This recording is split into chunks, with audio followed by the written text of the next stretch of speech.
It's a fact because there is no news. You will know within 5 minutes. You lose interest.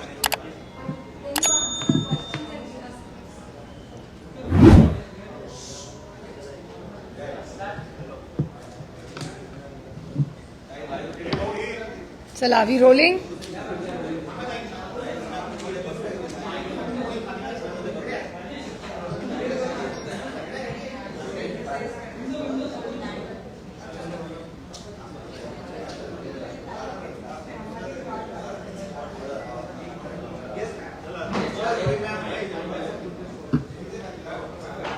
नमस्कार. आपल्या सगळ्यांचं मी स्वागत करते.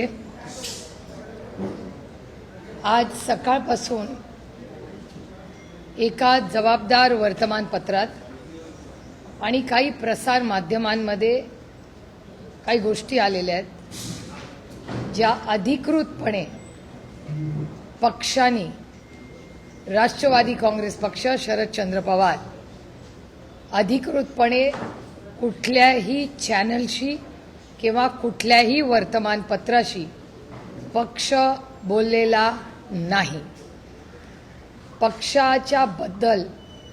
पक्षाच्या धोरणांबद्दल जी काही भूमिका वर्तमानपत्रात किंवा चॅनल्सवर आली ती सूत्रांच्या थ्रू आलेली आहे.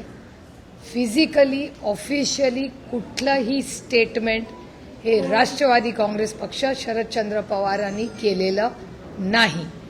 त्याच्यामुळे हा सगळा गोंधळ जो मी चॅनल्समध्ये गैरसमज हे पाहिले, त्याच्यामुळे मला असं वाटलं की आदरणीय पवारसाहेब आणि राष्ट्रवादी काँग्रेस पक्ष आणि महाविकास आघाडी, आमचे सहकारी, पदाधिकारी, कार्यकर्ते यांच्या मनात पक्षाबद्दल कुठलाही गैरसमज असू नये म्हणून मी आपल्याला विनंती केली.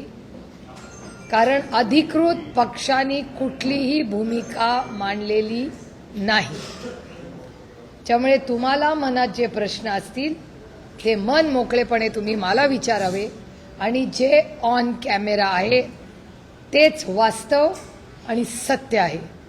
सूत्रांची माहिती, हा बोलला तो बोलला, ऑफ कॅमेरा, ऑन कॅमेरा, चहा पिताना, गप्पा मारताना, त्याच्यात काही तथ्य नाही. त्याच्यामुळे मन मोकळेपणे तुमच्या मनात जे असतील ते प्रश्न, त्याचं वास्तव आणि त्याचबरोबर इथे यायच्या आधी काँग्रेसचे अध्यक्ष आणि माननीय संजय राऊत साहेब या आणि बंटी पाटील दादा या तिघांशीही मी सविस्तर बोललेले आहे. कारण का त्यांनाही काही गैरसमज काय होतं, कोण नागपूरला आहे, कोण आणि कुठे आहे, मग तो बूम घेऊन जातो, त्याला बिचारायला हेड ऑफिसनी काहीतरी सांगितलेलं असतं, मग त्या हेड ऑफिसनी सांगितलेलं तो बिचारा पुढे विचारतो. त्याच्यामुळे हा एक थोडंसं मिसकम्युनिकेशन झालंय असं मला जाणवलं. म्हणून मी आपल्याला विनंती केली की तुमचे जे काही प्रश्न आहेत आणि पक्षाची काही ठोस भूमिका आहे ही पक्षाच्या वतीने आदरणीय पवारसाहेब, माननीय जयंतराव, माननीय शशिकांत शिंदे साहेब या सगळ्यांची चर्चा करून सगळ्या खासदारांना आणि आमदारांना माहिती देऊन मी तुमच्या समोर आज इथे बसलेली आहे.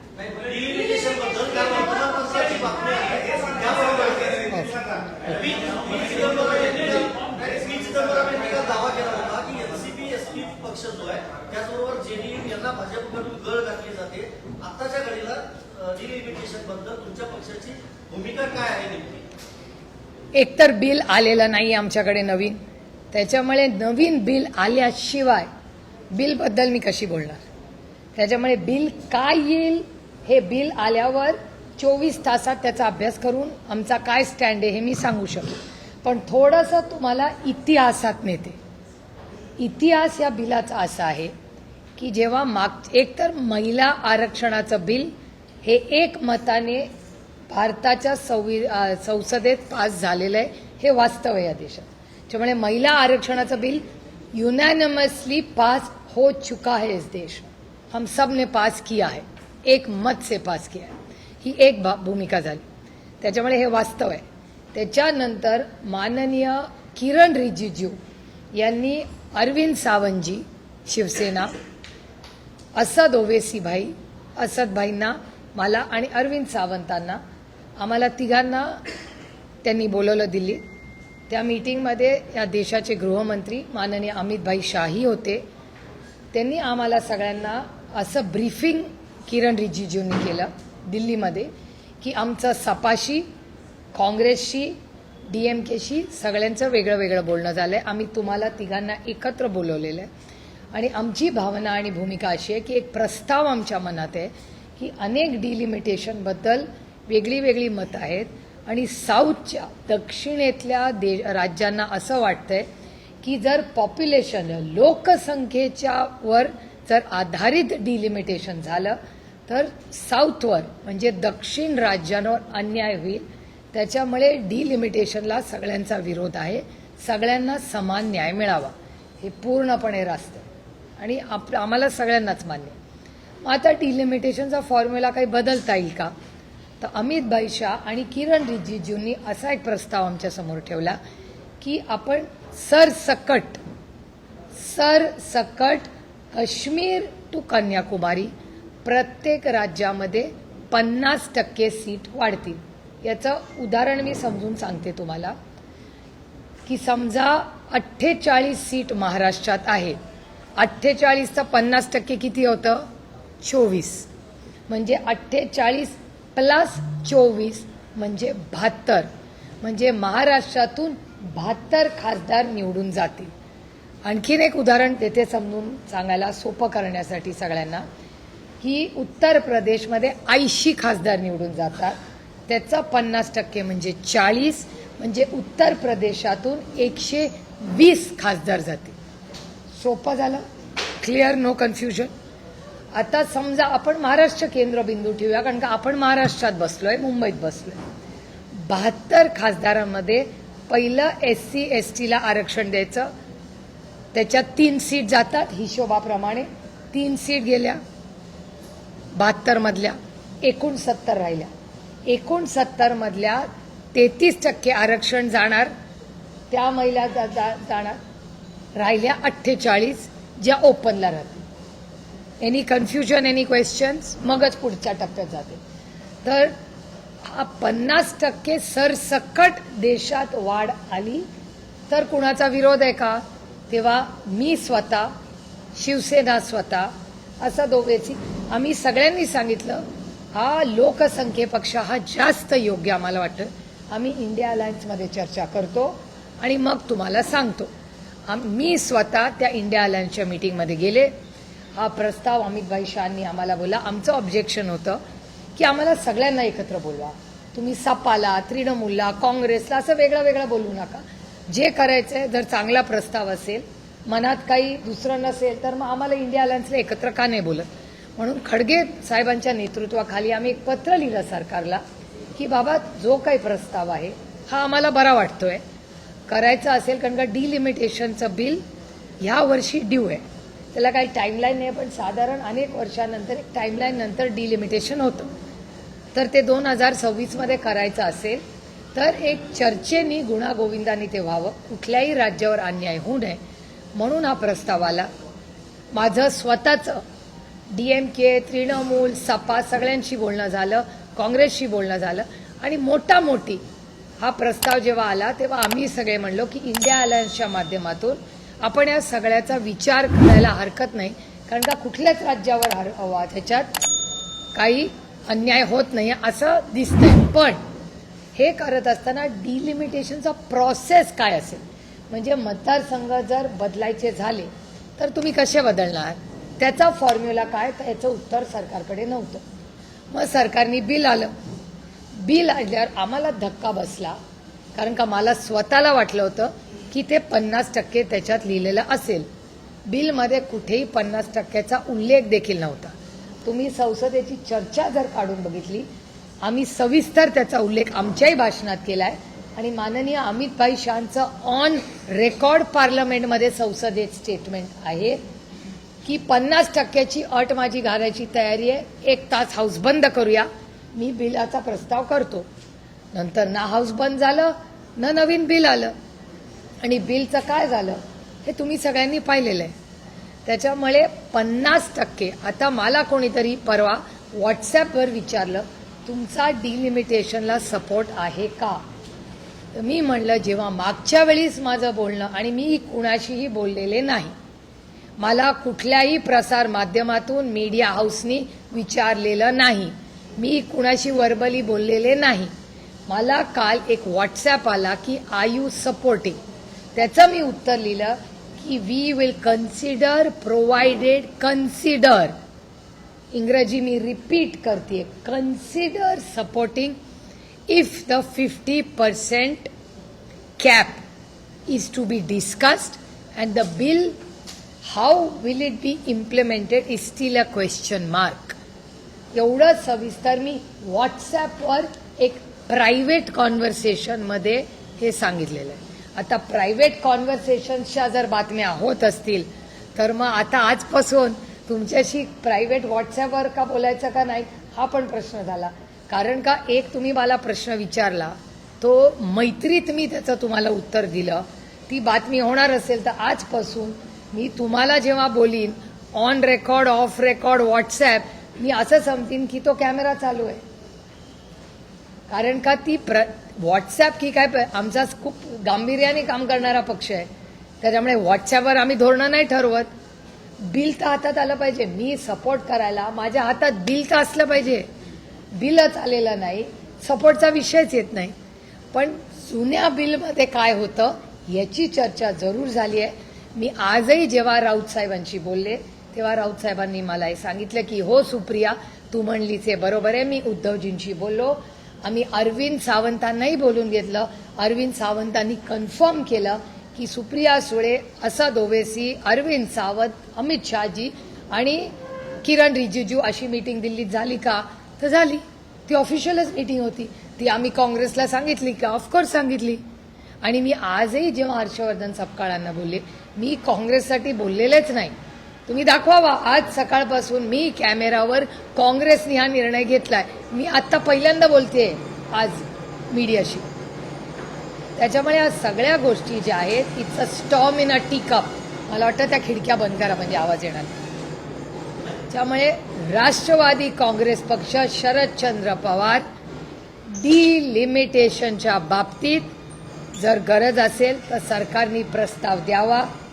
50% जो कॅप आहे तो जर सगळ्या इंडिया अलायन्सची आम्ही चर्चा करू आणि योग्य आणि लोकप्रतिनिधी आणि मायबाप जनतेच्या हिताचा असेल तर आमची कुठल्याही विधेयकाला चर्चा करायची तयारी आहे. कारण काही लोकशाही आहे. मी 3 JPCजवर आत्ता आहे, 3 joint parliamentary committees, 1 nation 1 election. मी काल उत्तर प्रदेशवरूनच आले त्याची चर्चा करून. मी नवीन कॉर्पोरेट लॉ येतोय त्याच्या JPCवर आहे. आणि तिसरी JPC 130th अमेंडमेंट, त्याच्यामध्ये कुठलाही प्रधानमंत्री मुख्यमंत्री जर 30 दिवस जेलमध्ये गेला तर त्याला सुमोटो काढायचा अधिकार आहे. ह्याचा राष्ट्रवादी काँग्रेस पक्ष, शरदचंद्र पवार ताकदीने विरोध करत आहे. 2 JPCमध्ये आम्ही चर्चेला बसलोय, अजून ती JPC पूर्ण झालेली नाही. त्याच्यामुळे 2मध्ये आमची अजूनही चर्चा चालली आहे. 3ऱ्या JPCमध्ये आमचा पहिल्या दिवसापासून त्या विधेयकाला विरोध आहे. कालही होता, आजही येऊन उद्या होईल. कारण का कुठलाही व्यक्ती उद्या कुठल्याही नेत्याला जेलमध्ये टाकेल, 31 दिवस ठेवेल, 31व्या दिवशी त्याला सुमोटो काढता येईल. हे अधिकार कोणाचेही नाही. कारण का केस खरी आहे की नाही या देशामध्ये, you are innocent till you are proven guilty.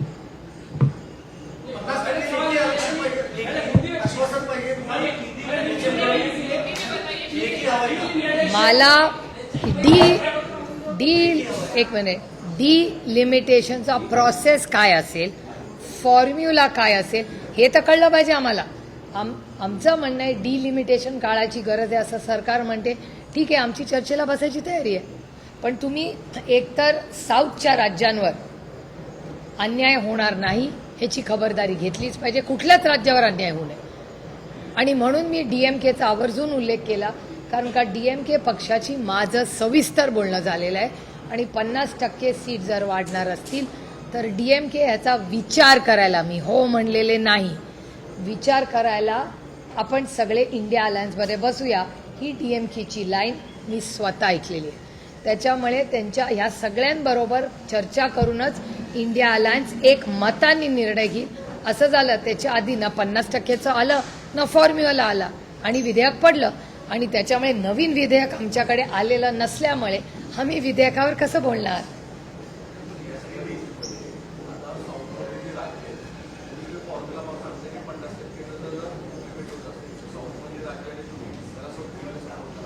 नाही, एक तर 50%, पण फॉर्म्युला डिलिमिटेशनचा कसा करणार हे पण आम्हाला कळलं पाहिजे ना. आता तुम्हाला आठवत असेल तर आसाममध्ये तुम्ही जर बघितलं तर आसाममध्ये गौरव गोगोईंचा मतदारसंघाची चीरफाड करून टाकली होती. हा डेटा आहे ना.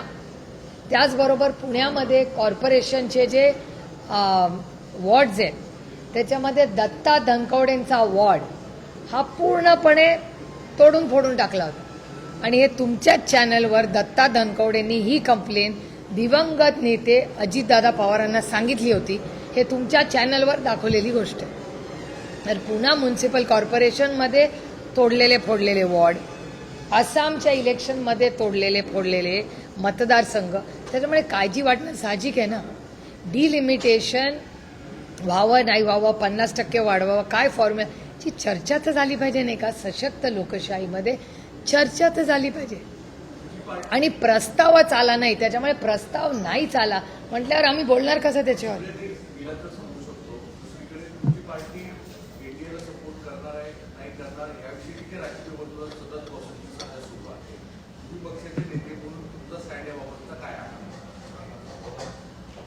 एकतर मला गंमत ह्याची सगळ्याची असं वाटते, जे मी काल नाशिकमध्ये गेले आणि मला वेदना होतात या गोष्टींमुळे.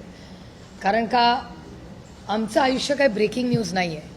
आम्ही राजकारणात समाजकारणात जेव्हा येतो तेव्हा आमची भावना ही चांगलं पॉलिसी मेकिंग व्हावं म्हणून आम्ही दिल्लीला जातो. म्हणजे मी स्वतः खासदार का झाले याचं कारण मला असं वाटलं की चांगली पॉलिसी मेकिंगचं काम आपण करावं, विधेयकांवर चांगलं काम करावं आणि विधेयकांवर सोडून बाकी सगळीच चर्चा आमच्याबद्दल होती. एक तर आम्हाला आधी काँग्रेसमध्ये मर्ज केलं, मग आम्हाला BJPत मर्ज केलं, त्याच्यानंतर सेनेत मर्ज केलं. मी परवा नाशिकमध्ये म्हणले आता मनसेच राहिले. तुम्ही आमच्या पक्षाकडून कुठलं स्टेटमेंट आलंय. तुम्ही आमच्याच पक्षासाठी आम्ही सोडून सगळे विचार करतायत. आमच्या एकाही आमदार, खासदार, पदाधिकारी, नेता, आमचा कार्यकर्त्याचं कुणाचंही स्टेटमेंट मी कुठल्याही चॅनलवर पाहिलेलं नाही. तुमचे सूत्र तुम्हाला सांगतात. कुठला आमचा नेता येऊन बाहेर म्हणालाय काही वेगळं. नेता, कार्यकर्ता, विधायक, खासदार सांगा ना मला. त्यामुळे आमच्याकडे ED CBI नसल्यामुळे आमच्या पक्षाची बदनामी असंच करणार. कारण का आमचे ना कॉन्ट्रॅक्ट्स, ना आमचे ED, ना CBI, ना आईस. त्याच्यामुळे ते काहीच नसल्यामुळे एक पक्ष जो महाराष्ट्राच्या आणि देशाच्या हितासाठी काम करू इच्छितो त्याचं खच्चीकरण कसं करणार, तर असली बदनामी करून. कारण का दुसरी आमची बदनामी करायला काही आईस नाहीच आहे ना आमच्याकडे. विषयच येत नाही ना. जर मी कानपूरला जाणारच नाही आहे तर गुगल करून किती अंतर आहे बघूच कशाला. मग ट्रेननी जायचं, प्लेननी जायचं कशाला. जिस रास्ते जाने ही नहीं उसकी चर्चा ही क्यों करो. आम्ही इंडिया अलायन्समध्ये काम करतोय आणि आमच्या या सगळ्याबद्दल मग काँग्रेस असू दे किंवा ना काँग्रेसने आम्हाला प्रस्ताव दिला ना आम्ही काँग्रेसला प्रस्ताव दिलाय, ना भारतीय जनता पक्षाने आम्हाला प्रस्ताव दिला ना आम्ही दिलाय. त्याच्यामुळे ना NDAचा प्रस्ताव आहे ना काँग्रेसचा प्रस्ताव आहे. आम्ही आहोत तिथे आम्ही सुखी आहोत.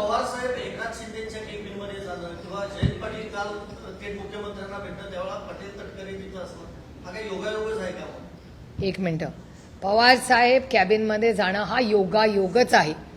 कारण का ते चालत गेले. आता it's really a boring story. तुम्हाला वेळ असेल आणि त्याला व्ह्युअरशिप असेल तर सांगते. पवार साहेब चालत गेले यांनी असेंब्लीमध्ये आणि मी थोडीशी लेकीच्या ह्यानी नेहमी जरा एजवर असते. कारण का माझं म्हणणं असतं तुम्ही जास्त चालू नका, जास्त एक्झर्शन करू नका वगैरे वगैरे. आणि ते ओव्हर इंडिपेंडंट असल्यामुळे ते हात करून म्हणतात तू गा बस, तुला काय कळत नाही. म्हणून ते आपल्या चालत सुटले नेहमीप्रमाणे. आणि परत येताना तिथल्या कॅमेराजमध्ये या सगळ्या गोष्टी आहेत की काही आमदार साहेबांना म्हणले साहेब तुम्ही आलाच आहे इतक्या वर्षांनी तर आम्हाला पण इथे बसूया. तर जी खोली होती तिथे ते वळाले आणि त्या खोलीत जाऊन ते बसले. आता त्यांना काय माहिती. आणि एक सांगते, असेंब्ली पार्लमेंटमध्ये, संसदेत आणि कुठल्याही असेंब्लीमध्ये फक्त प्राईम मिनिस्टरचं ऑफिस आणि चीफ मिनिस्टरचं ऑफिस ह्या फिक्स जागा असतात. बाकी सगळ्यांचे ऑफिसेस बदलत असतात. हे तुम्हालाही माहिती असेल, तुम्ही रिपोर्टिंग करता. तिथे काय फिक्स जागा नसतात. कुठलीच आयुष्यातली जागा बाय द वे राजकीय पद्धतीत फिक्स नसते. आणि ज्याला वाटत असेल ती फिक्स्ड आहे, ह्या भ्रमात मी तरी नाही आहे. There is nothing permanent in politics ever for anybody for that matter. त्याच्यामुळे ह्या भ्रमात मी नाही आहे. त्याच्यामुळे ते जाऊन तिथे बसले. ते काय 4-5 लोक त्यांना भेटले. हा शिंदे साहेबांचा मनाचा मोठेपणा, अच्छे को अच्छा बोलना चाहिए. आता त्याची न्यूज कराल की शिंदे साहेबांचं ताईंनी कौतुक केलं. जे चांगलं आहे हे वास्तव, ते मी खरं बोलते की ते कॅबिनेट सोडून ते आले. त्यांनी साहेबांना 1-1.5 सेकंड एक बुके दिला. हा त्यांचा मनाचा मोठेपणा. आणि ते निघून गेले. साहेबांनी त्यांची मीटिंग केली आणि आले. त्यानंतर राऊत साहेब नाराज झाले. मी स्वतः राऊत साहेबांना फोन करून सांगितलं की राऊत साहेब असं असं झालं. दुसऱ्या दिवशी तुमच्याच चॅनलवर राऊत साहेबांनी हेही सांगितलं की हो, मला फोन आला होता, मला आता कळलंय, आता माझी नाराजी काही नाही. त्याच्यामुळे ती व्यक्ती, ती गोष्ट होऊन ॲक्च्युली खूप जुनी झालेली आहे ती.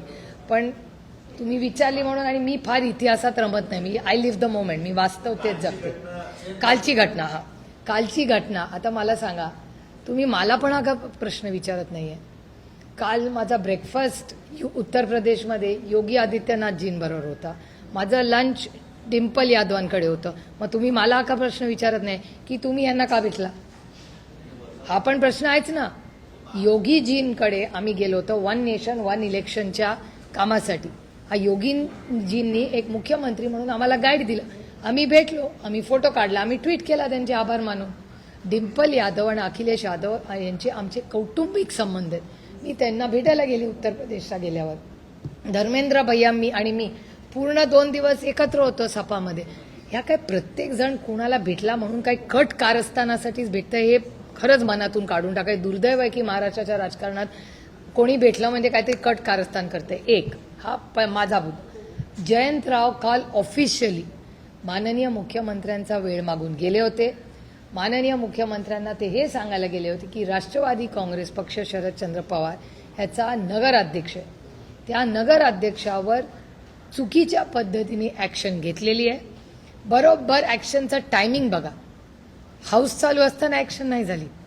बरोबर असेंब्ली संपली आणि 2 दिवसात ॲक्शन झाली. हा योगायोग आहे. हा एक भाग झाला.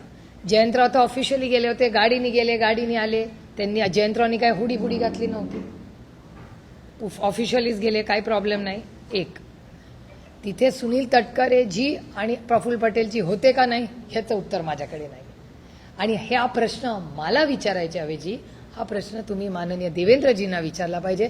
कारण काही मीटिंग त्यांच्या घरी झाली. वर्षा बंगल्यात ते राहतात ना. त्याच्यामुळे त्यांच्या बंगल्यात कोण येतं जातं हे आम्ही कसं सांगणार. आम्ही सामान्य माणसं, आम्ही साधे विरोधी पक्षातले खासदार, आम्हाला कसं माहिती असेल माननीय मुख्यमंत्र्यांच्या घरी कोण जातं नाही. ह्या सगळ्या प्रश्नाची उत्तरं तुम्ही त्यांना विचारावं लागेल. आमच्या पक्षाचे नेते इस्लामपूरच्या, ईश्वरपूरच्या कामासाठी गेले होते. ऑफिशियली वेळ मागून गेले होते. त्यांचं काम झालं आणि पुढच्या दरवाज्याने गेले आणि पुढच्या दरवाज्याने परत आले.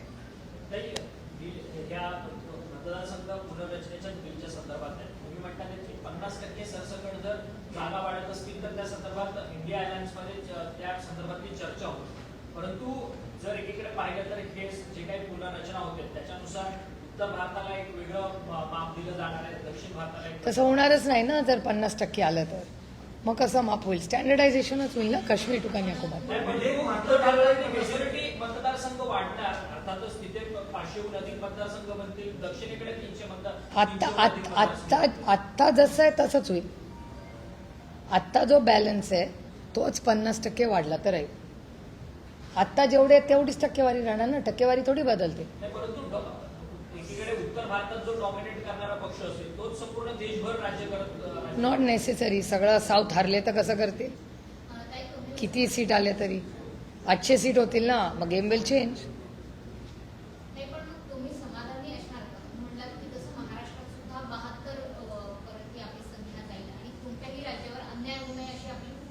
क्लिअरली. पण त्याच्याबरोबर एक तर प्रस्ताव तर येऊ द्या. मागच्या वेळेस आम्हाला बोलवलं मीटिंगमध्ये पण बिलमध्ये आलंच नाही. म्हणून आम्ही बिलला विरोध केला. म्हणजे आम्हाला बोलून सांगितलं एक आणि बिलमध्ये प्रिंटमध्ये आलं नाही. आता आपण जे बोलतो ते बिलात यायला पाहिजे ना. पण ते काँग्रेसचा या संपूर्ण 50%ला जर विरोध असेल चर्चा. तर मग तुम्ही काँग्रेस सोबत राहणार की नाही, आम्हाला बिल आल्याशिवाय मी बोलणार नाही. बिल आल्याशिवाय मी कसं बोलणार? कारण का इम्प्लिमेंटेशन कसं करणार हा पण एक मोठा मुद्दा आहे ना. कारण का जर सीट असतील तर त्या सीटमध्ये फॉर्म्युला काय असेल त्याचं क्लॅरिफिकेशन केंद्र सरकारला आम्हाला द्यायला लागेल.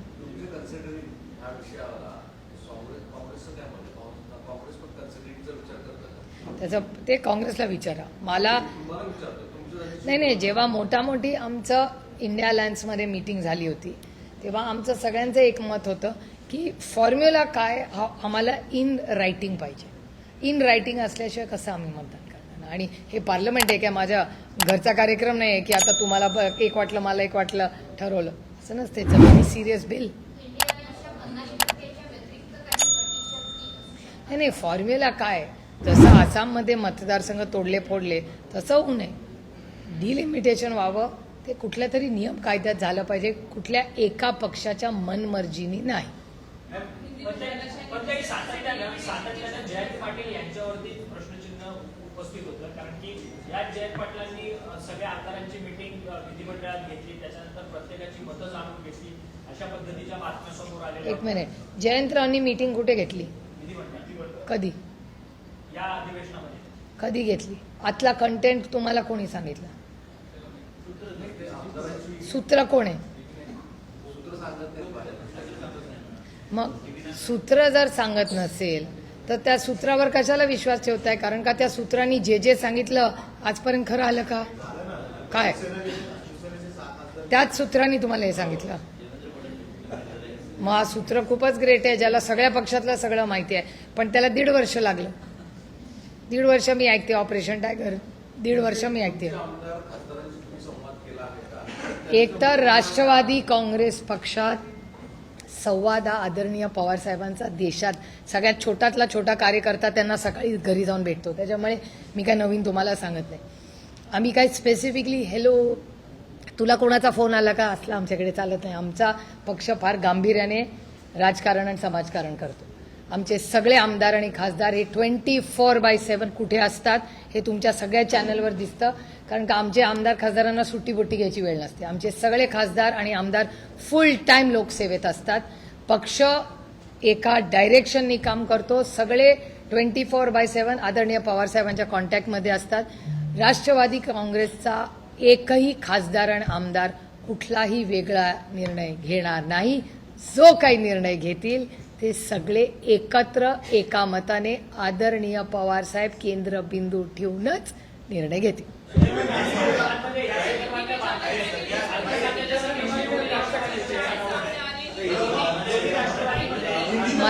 मराठी जय महाराष्ट्र. पहिलं मराठी संपू दे.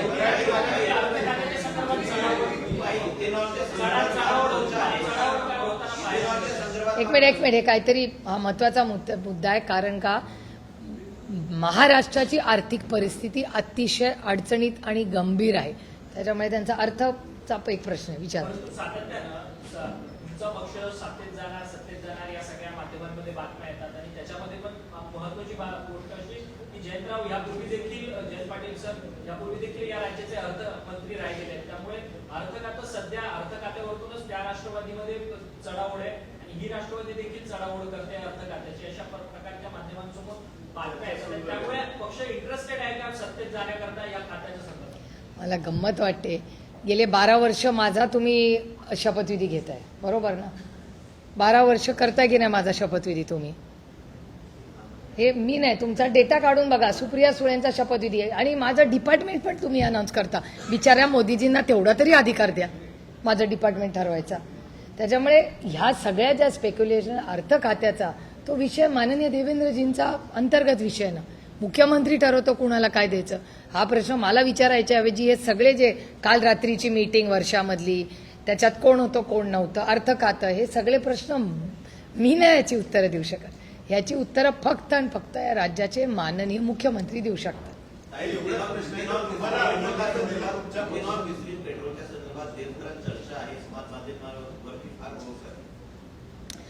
आता 19 तारखेला इंडिया अलायन्सची मीटिंग आहे दिल्लीत, अर्थातच आम्ही त्याला जाणार आहे.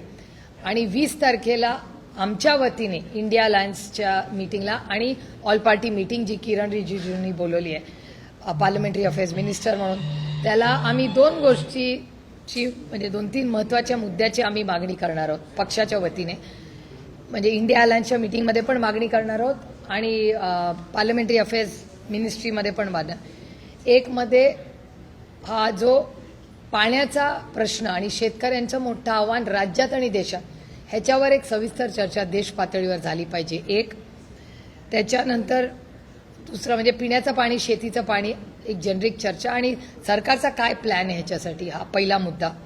दुसरा मुद्दा, आज जगामध्ये जी परिस्थिती झाली, आपण अनेक भारतीय पुणेकर गमावलेत या युद्धात, तर ह्याच्यासाठी इकॉनॉमिक केंद्रबिंदू ठेवून काय विचार करतंय भारत सरकार. त्याच्यानंतर राम मंदिरात आमच्या श्रद्धेचं स्थान अयोध्या ते उज्जैन याच्यावर आमची श्रद्धा आहे. आमच्या श्रद्धेच्या स्थानावर हल्ला झालाय, त्यामुळे अयोध्या टू उज्जैन मध्ये दोन्हीकडे जर भ्रष्टाचार झाला असेल, हे तुमच्या चॅनलने दाखवलेलं आहे की भ्रष्टाचार झालेला आहे. काँग्रेस राष्ट्रवादीवर ह्याच भारतीय जनता पक्षाने टोकाची भूमिका घेतली होती. आमचे अनेक नेते जेलमध्ये टाकले असे आरोप झाले आणि आता ते मंत्रिमंडळात आहेत. म्हणजे ज्यांना भारतीय जनता पक्षाने जेलमध्ये टाकलं ते आज मंत्रिमंडळात आहेत. त्याच्यामुळे मग ते भ्रष्ट होते का नाही तो आता एक आईसचा एक वेगळा विषय, तो मी आज बोलणार नाही.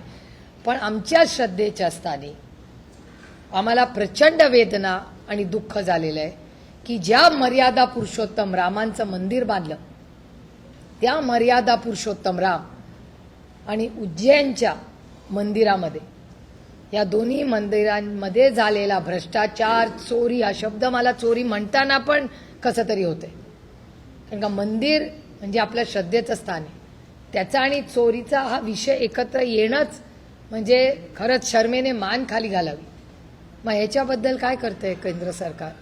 आणि जे मंदिर आहे उत्तर प्रदेशमधलं, ते उत्तर प्रदेशमधलं प्रभू श्रीरामांचं मंदिर, ह्याचा जो ट्रस्ट आहे त्याचा सगळा कंट्रोल केंद्र सरकारच्या हातात आहे. मग केंद्र सरकार काय ह्याच्याबद्दल ॲक्शन घेणार आहे. आणि वाईट एकाच गोष्टीचं वाटतं की आमच्या श्रद्धेस्थान जे आहे त्याचे लोकप्रतिनिधी ह्या देशाचे प्रधानमंत्री आहेत. जरी ते एका पक्षाचे असले तरी देशाचे प्रधानमंत्री आहेत, ते तुमचे माझे सगळ्यांचेच प्रधानमंत्री आहेत. प्रधानमंत्र्यांच्या मतदारसंघात केंद्र सरकार जे ट्रस्ट चालवतं त्या ट्रस्टमध्ये जर भ्रष्टाचार आणि चोरी प्रभू श्रीरामांच्या मंदिरात होत असेल तर मग कुणावर विश्वास ठेवायचा हो. माणुसकीवरचाच विश्वास उठायचा अशी परिस्थिती झाली आहे.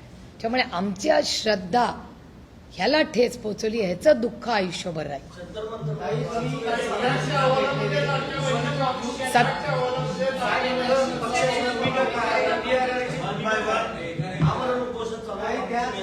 मी आमच्या पक्षाच्या वतीने आम्ही आमचे जे स्पोक्सपर्सन आहेत, दिल्लीचे अध्यक्ष आहेत, ते ऑलरेडी तिथे जाऊन आले आहे आणि 17 तारखेला मी स्वतः दिल्लीला जाणार आहे. माझी JPCचा रिपोर्ट आहे, फायनल रिपोर्ट, तेव्हा मी स्वतः जंतर मंतरला जाणार आहे. चर्चा नाही, मला जे उत्तर प्रदेशमधल्या वर्तमानपत्र आणि तुमच्या चॅनल्सनी जे व्हिडिओ दाखवले त्याच्यावरनं मी बोलते.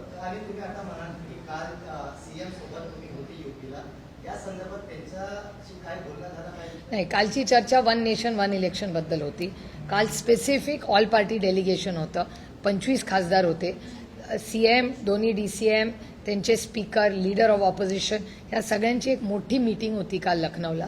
आणि त्या मीटिंगमध्ये वन नेशन वन इलेक्शन व्हावं का नाही व्हावं ह्याच्यावर त्यांच्या पक्षाची काय स्टँड आहे त्याच्याबद्दलची ती चर्चा होती.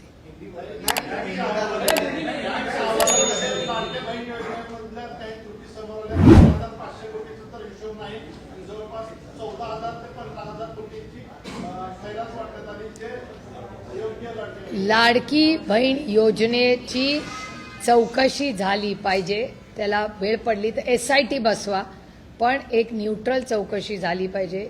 हे दुर्दैव आहे, बहीण भावाच्या नात्यापेक्षा कुठलंच नातं पवित्र नसतं. प्रभू श्रीरामांना फसवलं, त्यांचं नाव खराब केलं या लोकांनी, आता बहिणीच्या नात्यामध्ये पण आता हे सगळं दिसतंय. हे अतिशय वाईट आहे आणि महाराष्ट्र आणि प्रभू श्रीराम ह्यांच्यामुळे म्हणजे बहीण आणि प्रभू श्रीराम ह्या दोन्ही गोष्टी आस्थेच्या आणि प्रेमाच्या आहेत. त्यामुळे आम्हाला अंतःकरणातून दुःख आणि वेदना होत आहे त्याच्यामुळे. 50% अगर ये बढ़ाने की बात होगी तो क्या एनसीपी एसपी समर्थन करेगी? क्या एनडीए के साथ आप जुड़ेंगे? ऐसे बहुत से सवाल हैं, इसका जवाब आप दीजिए. अभी कोई भी बिल का प्रस्ताव हमारे यहाँ नहीं आया है. कोई भी चर्चा डिलिमिटेशन के बारे में ना हमने किसी से की है ना किसी ने हमसे की. तो जब बिल आएगा तब हमारा स्टैंड होगा. लेकिन जो भी बिल आएगा हमें विस्तार से इंडिया अलायंस में चर्चा करेंगे. हमारी जो चर्चा हुई थी उसके बारे में मैंने कई लोगों से उसमें चर्चा की थी. तब डीएमके हो, हम हो, सपा हो, 50% के बारे में हम सोचेंगे ऐसा हमने किया कहा था अभी जो सत्ता में है उनको. लेकिन वो बिल में नहीं आया, इसलिए वो बिल तो गिर गया.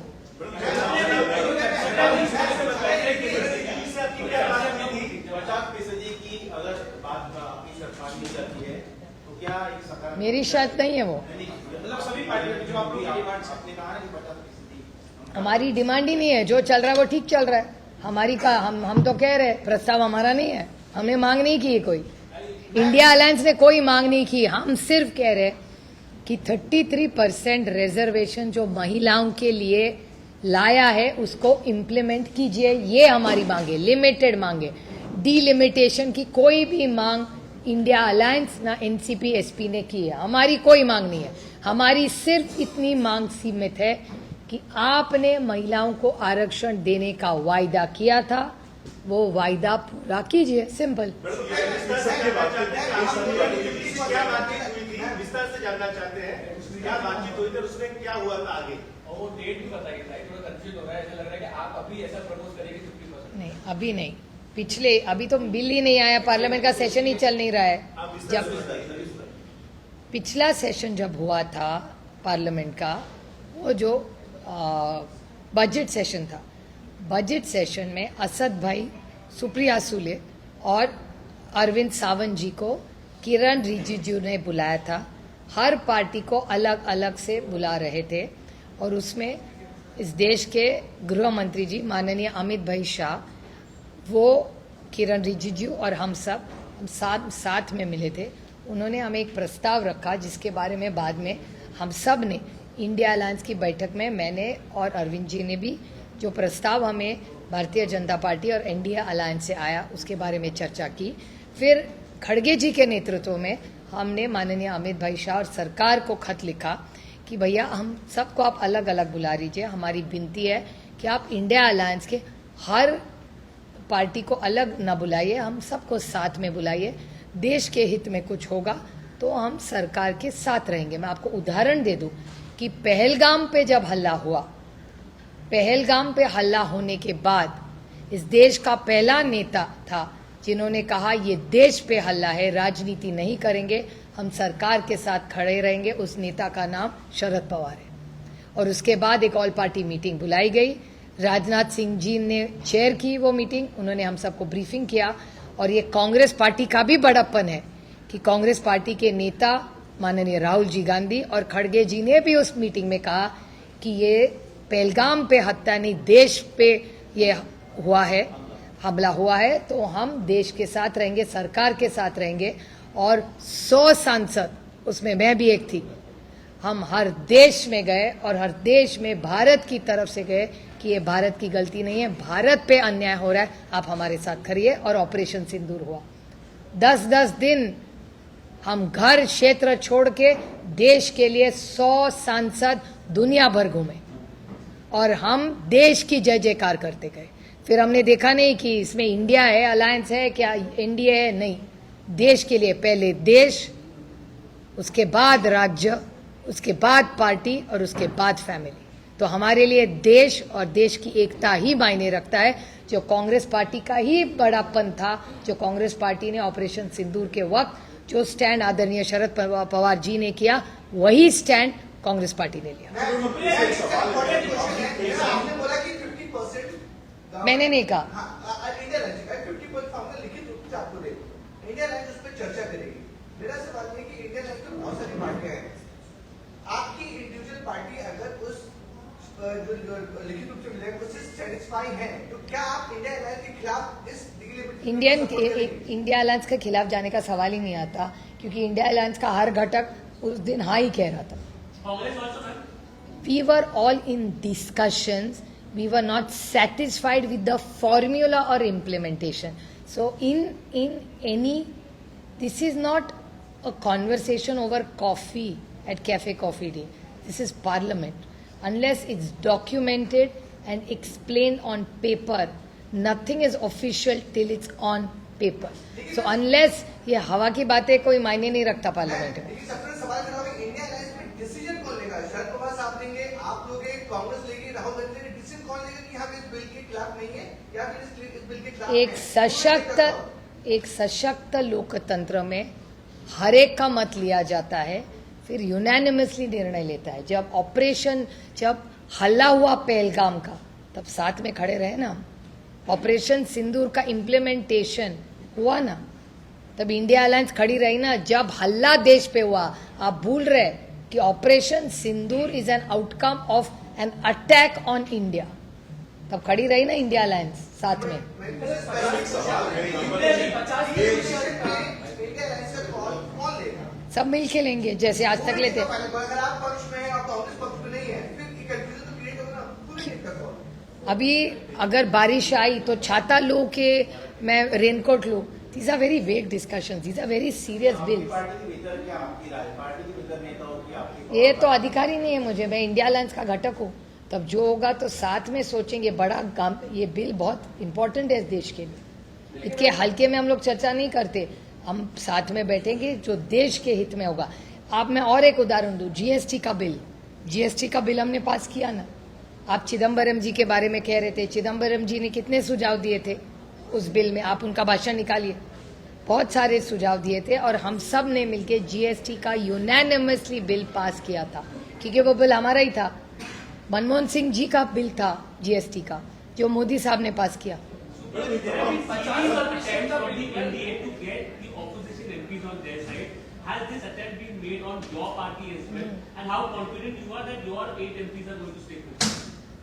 Nobody has made any attempts towards me or my MPs to the best of my knowledge. So, I don't have so much spare time to indulge in gossip. And I don't believe in sources. I believe in reality. So, let me reassure you that all 8 MPs of NCP, SP and all our MLAs, we stick together. Whatever decision we'll be taking, please understand, NCP is a party where Shri Sharad Pawar not only leads it, he invests in everybody and he listens. His biggest strength as a leader, that he's an amazing listener. And you can verify this. He will talk to every MLA and MP and hear them is what they want or what their view is. Only then he gives a decision. Anybody who's worked with him will tell you this. There is no discussion only. It's like going, am I going to Kanpur? Why should I find out on Google Maps? There is no proposal. Nor is NDA asking us, no, we are asking NDA. So where is the question of having the discussion? The discussion is on TV, not in the party or the organization.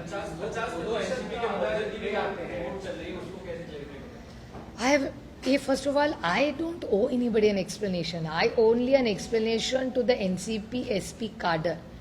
Till my brother was alive, was there dialogue? 100%. Was it my brother's last wish for all of us to come together? Yes, it was. It was my brother's last wish for both the NCPs to work together and be together. Unfortunately, my brother passed away. So now there is no reason to have this conversation because my brother is no more.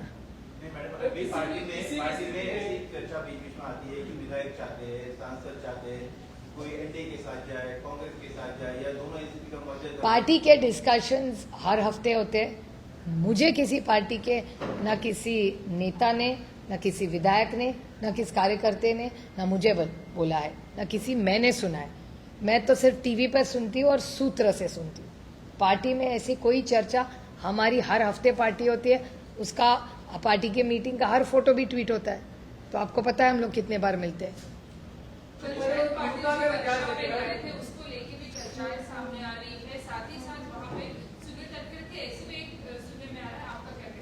देखिए, जयंत पाटिल जी हमारे party के बहुत वरिष्ठ नेता है।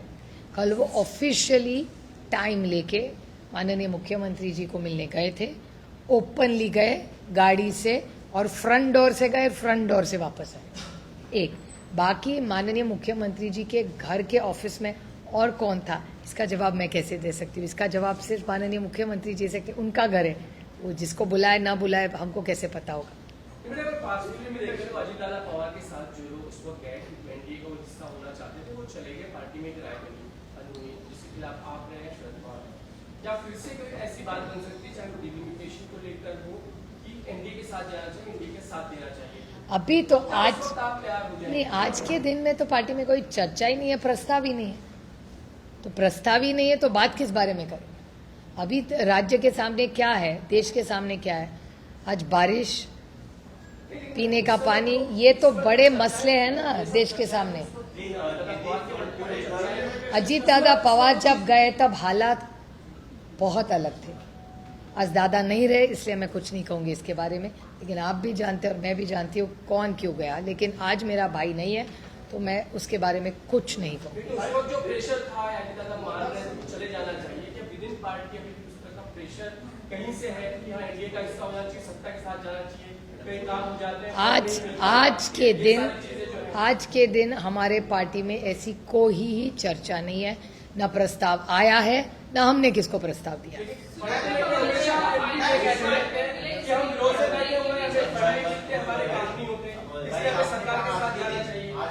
क्या इस वक्त आपके साथ ये स्थिति है? क्या ये स्थिति आपके साथ है क्या? नहीं, हमारे साथ ऐसी कोई स्थिति नहीं।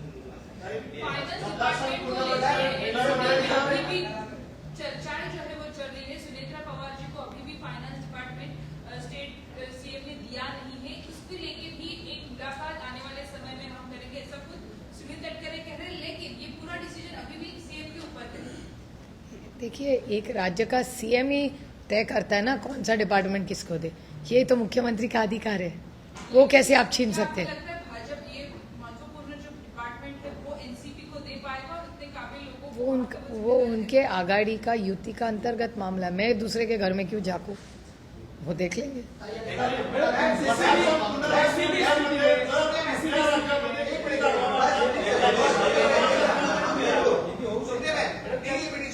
सवाल है, आप उनका विरोध भी नहीं करेंगे, आप पे कह रहे हैं कि अगर कुछ कंडीशंस हैं तो आप लोग सपोर्ट करेंगे, is it correct? That's not what I'm saying. Let me reiterate what I have said. First of all, मैं रिपीट कर रही हूँ आपके लिए, आपकी जानकारी के लिए, एक आज के दिन डिलिमिटेशन के बारे में कोई प्रस्ताव नहीं है। तो जो प्रस्ताव है ही नहीं उसके बारे में मैं कैसे बोल पाऊंगी, क्योंकि मैं एक सशक्त लोकतंत्र की एक लोक प्रतिनिधि हूँ। सामने कुछ है ही नहीं तो उसके बारे में मैं कैसे बोलूं? I don't know what they have in mind. तो जब तक बिल नहीं आएगा तो हम कैसे बोलेंगे?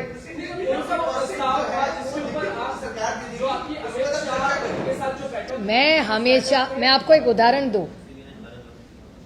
उदाहरण दूं, हम लोग हमारा काम बहुत सीरियसली लेते हैं, हम लोग हल्के में नहीं लेते। मैं आपको एक उदाहरण दूं, हम इंडिया अलायंस में हैं, 130th अमेंडमेंट का बिल आया, उसकी जेपीसी हुई। हमको किसी ने इंडिया अलायंस में नहीं कहा कि आप जेपीसी में मत जाइए। मैंने आदरणीय पवार साहब को, जब मुझे खत आया किरण रिजिजू का, और उन्होंने कहा कि आपके यहाँ से जेपीसी में कौन जाए, मैंने पवार साहब से पूछा तो पवार साहब ने कहा कि ऐसा करो, ये बिल है, तुम चली जाओ उसमें जेपीसी में। मैं चली गई। मुझे कांग्रेस से फ़ोन आया दूसरे दिन कि तुम लोग ने कैसे जेपीसी में चले गए। तो बोले हमारा तो विरोध है। बोले हमारा भी विरोध है। तो कांग्रेस ने कहा लेकिन हमने बॉयकॉट किया है। तो बोले हमें तो बॉयकॉट नहीं किया है, लोकतंत्र में बॉयकॉट करने से क्या होगा, हम लोग ने जाके डिसेंट करना चाहिए वहाँ।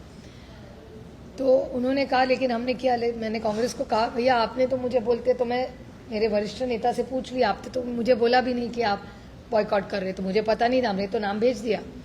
फिर मैं पवार साहब के पास फिर से गई और बोली कि कांग्रेस ने ऐसा प्रस्ताव किया है कि हम बॉयकॉट करें, जेपीसी में ना जाए।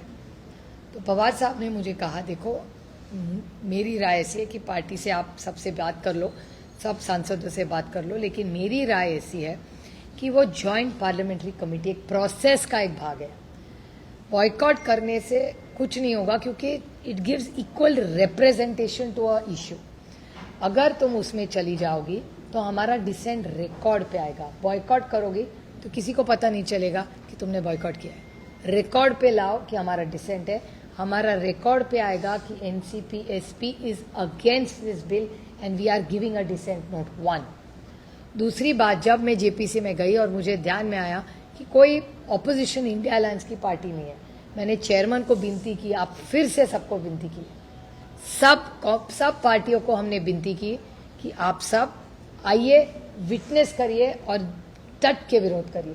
लेकिन उनका सबकी राय ऐसी रही कि उनको विरोध नहीं करना है, उनको बॉयकॉट करना है।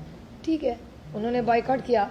असद ओवैसी और सुप्रिया सुले दोनों हैं जेपीसी में, हम डट के विरोध करते हैं उसका। मेरी डिसेंट नोट कल चली जाएगी, आपको रिपोर्ट में दिखेगी। तो तब इंडिया अलायंस में कांग्रेस ने बॉयकॉट की जेपीसी, हमने बॉयकॉट नहीं की, हम उसी में गए लेकिन विरोध किया। विरोध कांग्रेस ने भी किया, विरोध एनसीपी एसपी ने भी किया, लेकिन हमारी स्टाइल अलग थी। हमने वहां जाके विरोध किया, उन्होंने बॉयकॉट करके विरोध किया। What is the difference? It's the same. विरोध के तरीके में भी फर्क था, इसलिए सवाल है कि अगर क्या ऐसी स्थिति अगर बनती है जो का फॉर्मूला हो तो एनसीपी एसपी तैयार हो जाएगी। लेकिन डीलिमिटेशन का फॉर्मूला क्या होगा वो भी मांग रहे हैं ना हम, वो कुछ प्रस्ताव आया ही नहीं है अभी तक। पिछली बार का बता रही है उस बैठक में जिसको सरकार ने भी किया में ला सकते हैं। नहीं, सरकार को हम लोग पूछ रहे कि आप डीलिमिटेशन कैसे करेंगे, फॉर्मूला क्या है, उसका जवाब जब तक नहीं आता तब तक बिल का हम लोग कैसे समर्थन कर सकते।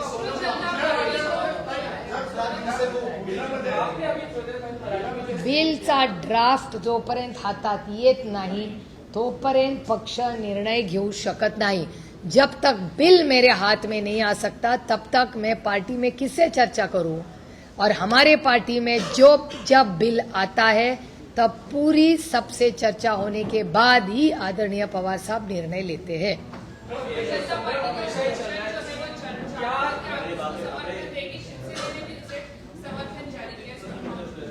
हाँ, मैं 17 तारीख को खुद जा रही हूँ और हमारे जो पार्टी के दिल्ली के लोग हैं वो सब जा चुके हैं, वहां मिल के आके गए। कधी कुठल्या 20 तारखेला कोणाचं? आम्हाला काय अजून काय त्यांच्याकडून प्रस्ताव किंवा माहिती काय आलेली नाही, जेव्हा येईल तेव्हा बघू। पण 17ला मी स्वतः जाणार आहे।